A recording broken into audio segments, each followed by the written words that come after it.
Hello everyone! So for today's video day guys, kay maki-chill-chill ako dring dapita, kauban ako mga iyan, kay sila mag-inom ni sila og Super Red Horse. And then na ako'y customer diha o kaning ko na kinakusga na mo customer na bayot. So nag-video kay, and then sila mag-inom, and then ako maglingkod-lingkod lang ko tapad nila, tikaon ako sa ilang mga bulutan kay dili ba jud ko tig-inom. Mainom lang kung isa kalagok ang tindili na dahil ko mainom. So kani akong iyaan nag-inom, guba-guba iyang naong kay naglikramo kay hasta dong dagana ang ice. So ingon ko nga mas nindot ang daghan og ice kay pait mapugay ng Super Red Horse kung gamay ra ang ice.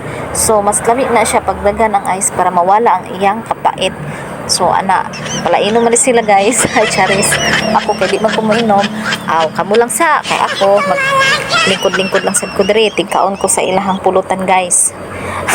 Mupalit na silang pulutan ron, di man ako itigpunit.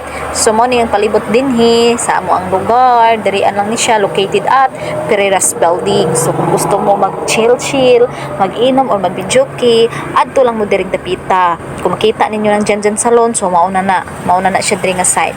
So bye bye guys, love you all, thank you for watching.